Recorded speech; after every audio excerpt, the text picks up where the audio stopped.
po yung mga gamit namin na bigay lang. Bigay lang po. Yan po. Ilang buwan na yung... Bali, kabara niya po ngayong buwan po. Hintay na lang po namin lumabas. Yan po. So malapit ka na pala mga anak. Opo. Etong buwan na to. Opo. O ano mang araw. Opo. Oo, malaki yung tiyan mo. Araw na lang pong hinihintay.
Teka muna. Walang tanghalian. Pagpasensya mo muna raw. Ha? Okay. Kaya na.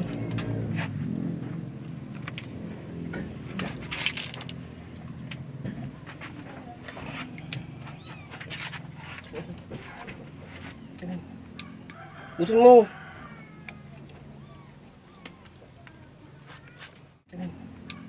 Gusto mo.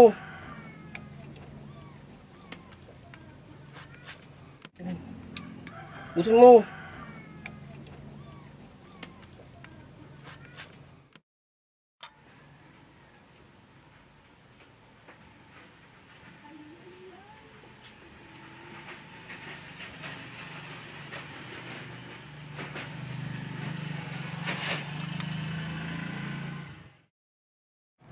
Papasinisyar mo muna yan.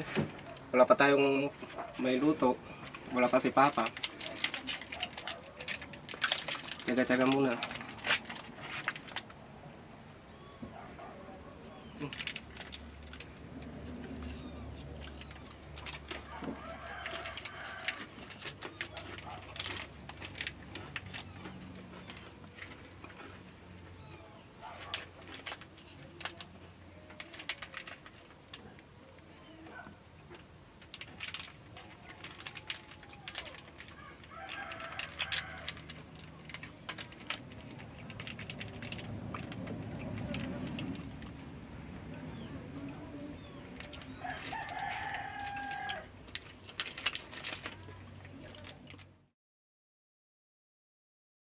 Ano nga palang pangalan mo? Angeline, Ilang taong ka na? 22 po. Ikaw? George po, Ilang taong ka na? 22 years old po. Anong trabaho mo, George? Harvester lang po. Pag wala pong harvester, construction. Pag walang construction, sa sideline sa magtatawag. Yun, ganun lang. Paikot-ikot lang. Bali ilang months na nga pala tong tiyan mo, Angeline? Bakit? Hindi mo alam kung ilang months na? Nakalimutan. Nakalimutan mo? Ilang months na yung tiyan ng asawa mo? Bali, 9 months na po. Bakit hindi niya alam?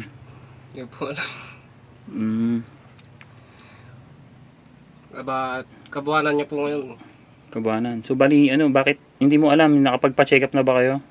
Hindi pa po. Hindi po. Bali, first baby mo, Angeline. Opo. Sa tingin ko parang natatakot ka sa mga anak. Hindi ka naman natatakot? Hindi po.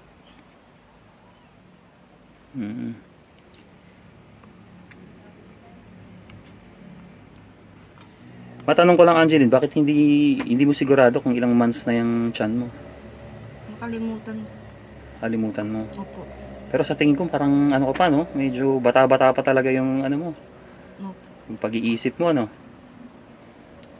Hindi ka pa ba handa para magkaroon ng pamilya?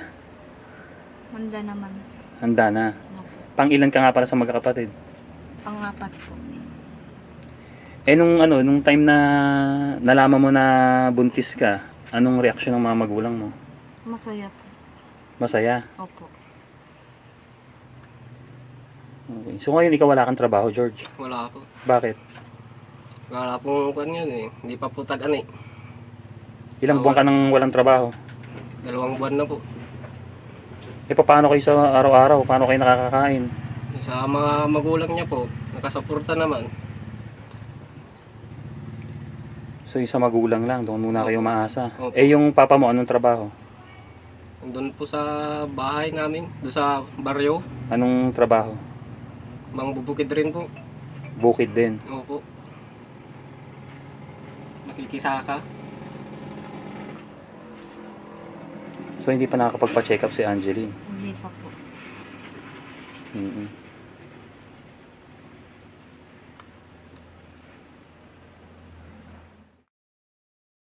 Ako po rationing po. 55 na po ako. Mama po ako ni Angeline.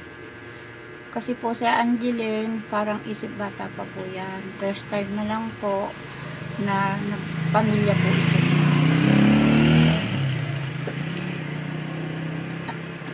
Ano po yung nanay, reaksyon nyo nung nabuntis si Angeline? Nagalit po kami kasi nilihim po nila sa amin na buntis na po pala siya. Kaya wala na po kami magagawa na doon na po. Kaya pinabayaan na po namin. Ano po bang tinapos ni Angeline, nanay? Grade 6 lang po siya, sir. Bakit hanggang grade 6 lang po si Angeline? Ayaw na po niya mag-aral kasi wala na po kami maibigay sa kanya po. Sa tingin ko nga parang isip bata pa si Angeline, ano? Opo. At saka bakit hindi niya alam kung ilang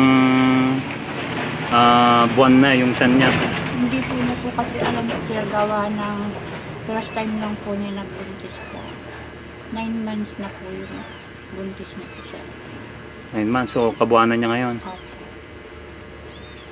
Di ba ang sabi mo nung dapat nung 13 pa?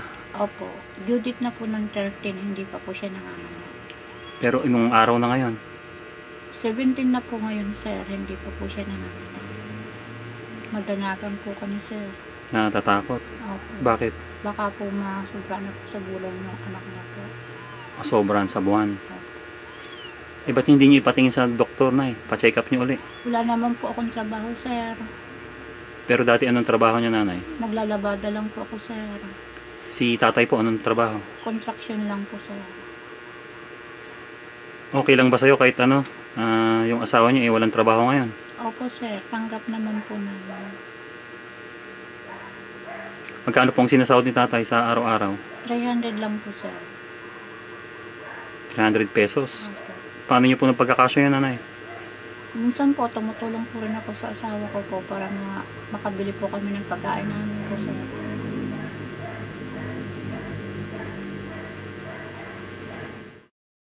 Paano po yan, sir? Wala pong may anak po ako dun sa anak ko po. Manganganak na po, wala pang gamit yung bata. Wala pa pong pambayad sa ospital. Hindi po namin kung dito na lang po sa bahay manganganak. Kasi wala naman po kami. Yun lang po yung maiyan ako po sa anak ko po, maitutulong ko hanggang doon na lang po. Kasi yung asawa ko po, nagtatrabaho lang, sapat lang po sa amin. Wala naman po kaming ibang trabaho, hindi mag-contraction po yung ama niya. Tsaka po ako nakikilabata lang po. Ilan po ba ang anak niyo, nanay? Bali, 5 po sila, sir. Siya lang po yung babae. Kaya matatakot po ako sa anak ko kung ano pong mangyayari sa kanya. First time niya, Opo. magka-baby. Tsaka sobra na sa araw. na Sobra na sa buwan, Sobra na po. Dapat po nung 13 pa po yun mga anak, hindi naman po siya nanganganak. Wala naman po kami pampa-check up. Mihilab-hilab lang yung tiyan niya. Puro hilab-hilab lang yung tiyan. Sasakit. Tapos sabihin niya sa akin, masakit na po. Matatakot po kami sa kanya. Kaya tsaka parang hindi siya nagsasalita. Opo, mahihain naman po si Angeline po magsalita. Parang natatakot siyang manganak, Opo, takot na takot po ata siya eh. Parang hindi pa po siya handang magpamilya pag gano'n. Pero nandiyan naman kayo, nanay, nakasuporta naman sa kanya. Sinusuporta naman po namin yung anak po namin. Ng asawa ko kahit contraction, nakikilabada lang po. Iraos po lang namin yung isang araw, isang gabi kami kakain lang. Kung ano-ano po lang ang kinakain namin. Minsan po, gulay-gulay lang. Kamote. Yun lang po makakain namin kapag wala na po kami pamilya. Mas nakakaawa nga po kami mag-asawa naawa na po kami sa anak ko. Wala naman pang pang pa-check up. Kaya po yun ang hinihiling ko po, matulungan yung anak ko po sa panganganak niya. Kasi yung asawa niya wala naman trabaho, kami din lang naman ang tumutulong sa kanya. Kahit anong hirap, basta buhay kami lahat. Walang nagkakasakit. Wala pong nararanasan na hirap sa Angeline sana po. Yun lang po. Kung matulungan niyo po kami, salamat po. Kawawa po kasi kami eh. Malit lang tong bahay namin, sir eh.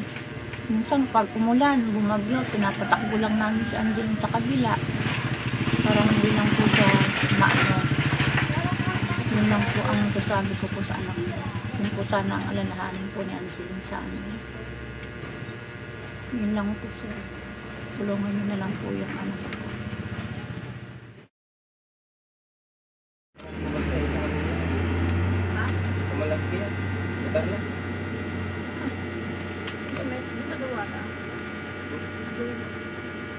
ngayon.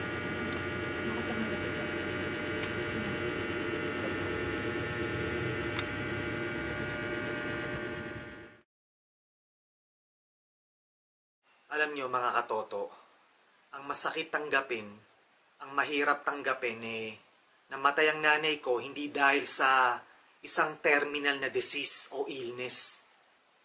Buti sana kung namatay ang nanay ko dahil sa sakit sa puso, o dahil sa cancer, o sa kidney failure, o sa liver failure, o kahit sa o kahit mula sa anong terminal na disease na maging dahilan para ikamatay niya.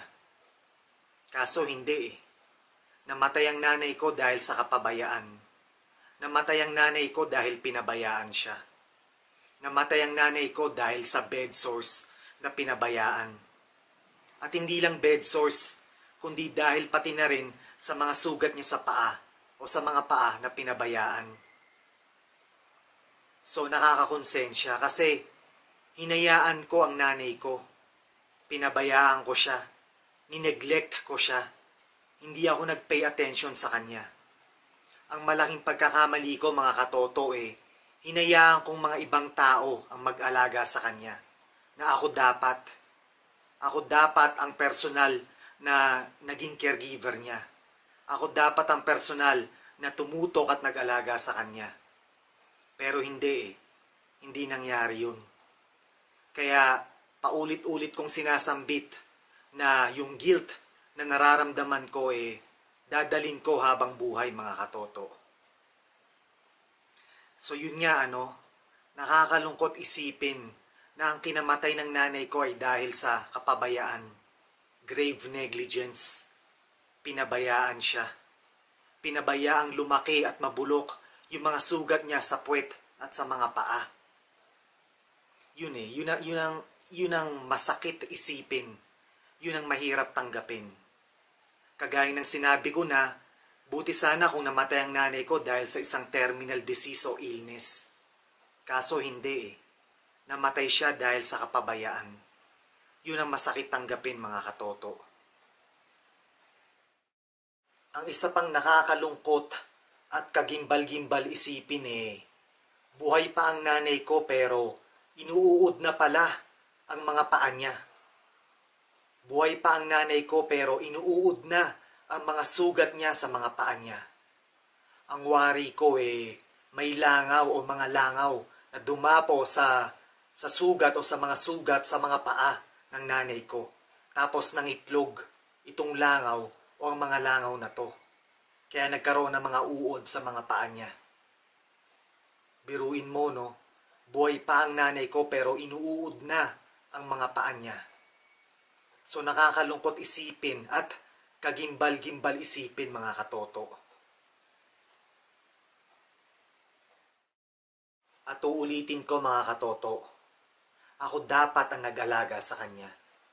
Ang malaking pagkakamali ko hinayaan kong mga ibang tao ang mag-alaga sa nanay ko. Dahil kung ako sana nag-alaga sa nanay ko, sana buhay pa siya ngayon. Healthy at buhay pa siya ngayon. Kaso hindi Hinayaan kong mga ibang tao ang mag-alaga sa kanya. Yun ang malaking pagkakamali ko.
po sir, dito po yung bahay ng biyanan ko.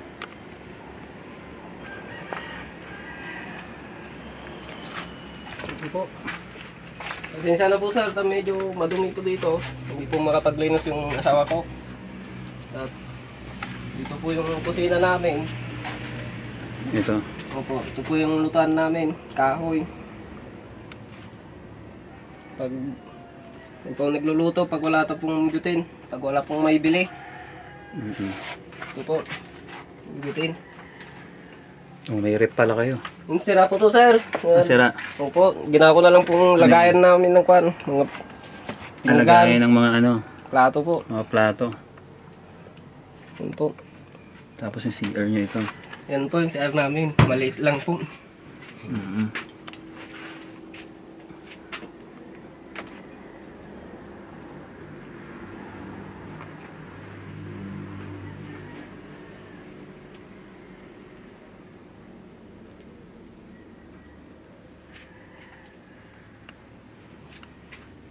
Sige. Pwede ba tayong pumasok sa kwarto nyo? Sige po.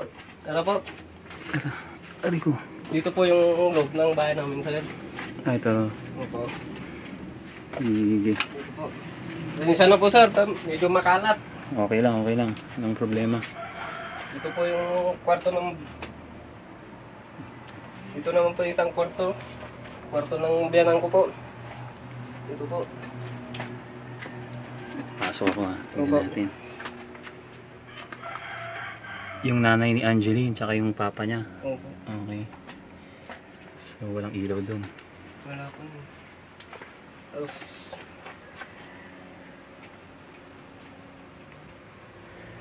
TV. Sira po to sir. Anong klaseng TV? Ay, sinaunang TV pa. Opo, sinauna po. Oo. Tapos, ito po yung cellphone ko. Keypad. Pati nga. Dati pa yan ah. Tagal na po to, mga 5 years na po. Oo, ayun yung ginagamit. Pati nga ako. Ayun yung ginagamit sa cellphone doon dati pa. Pati nga ako, harap mo nga. Ayan po. Pati nga ako. Ah, yan. Sige. Tapos dyan. Dito po yung kwarto namin. Ayan, dito po kaming dalawang mag-asawa. May electric fan po kami. Dating sira po yan, pinulot ko sa basurahan. Naayos ko lang. Dito. Hindi lang ano. Si Angeline. Ano, umihilab na yung tiyan mo? Masakit ba? Ganyan? Masakit ano? Oo. Sa first baby mo. Tapos dito kayo natutulog. Oo. Mainit ano? Sobra po, mainit. Nasikip nga lang po. Pasensya na po eh. Okay lang. Hindi po kasi makapaglinis yung asawa po. Sige. So parang ano si Angeline medyo malungkot ano? Opo. Eh syempre may nararamdaman na siya eh. Eh paano yan pag ano? Ano ba ang tinakbo niyo sa ospital? Anong yung pambabayad niyo? Ah, di ba kipagsalawa ano na lang po. Sa palaran. Sa palaran na lang. Pag wala pong pangpayad, di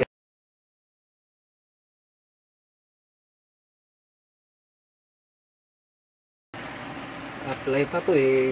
Maski nga po pamasahe, wala eh. Malayo pa po yun. Eh, wala pang pampamasahe. Sa ano na lang, sa palaran na lang po. Sige. So masama yung pakiramdam ni Angeline. So ganito na lang. Meron akong ibibigay na konting regalo sa inyong dalawa ha. Para kahit paano meron kayong ano pamasahe pag halimbawang lumabas na yung baby. Ha? Sige. Okay, Angeline and George, ano? Sige, may pinibibigay na konting tulong para sa inyo si Comrade Mark na sana makatulong sa inyo. Okay? Sige. So, may hilab na yun siya ni ano eh, Angeline. Sinong tatanggap? Siya na lang. O, ikaw na lang. Sige. Sige, bilangin natin ha. Okay? Ganun lang yung kamay mo. Yan. Okay? 1, 2, 3, 4, 5,000 pesos para sa inyo. Okay? Pinabibigay ni Comrade Mark. Maraming salamat po, Sir Mark. Malaking tulong na po sa amin to. Medyo naiyak na po ko eh. Salamat po talaga. Wala. Sige. Ikaw, anong masasabi mo, Angeline? Salamat din. Yan. Talagang parang si Angeline, ano? Opo. Nanghihina.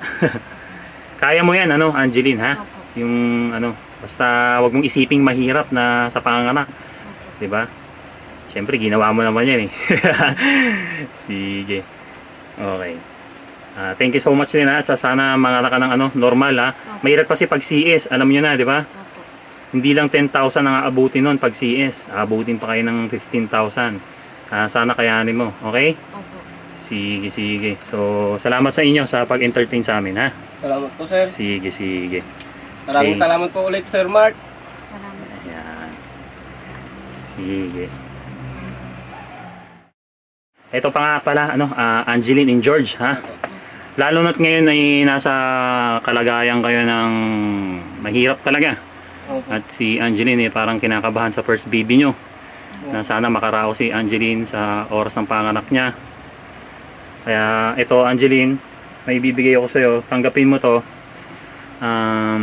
Biblia to, no?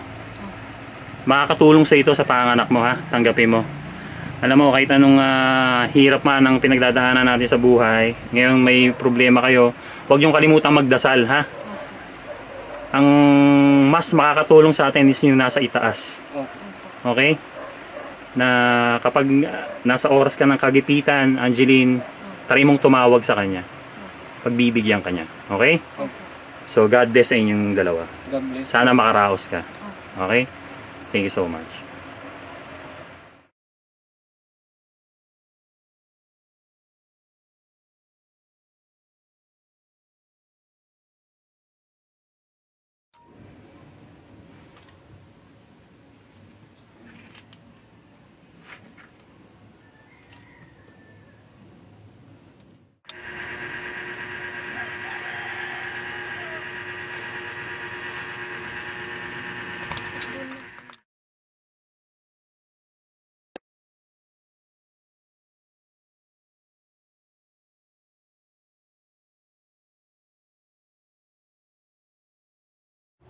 Nay, may gusto ka ba sabihin sa kanila? Ate Win at Kuya Mark?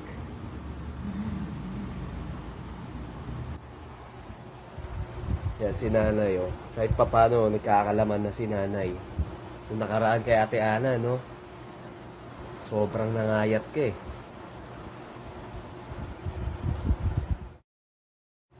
Nay, may gusto ka ba sabihin sa kanila? Ate Win at Kuya Mark?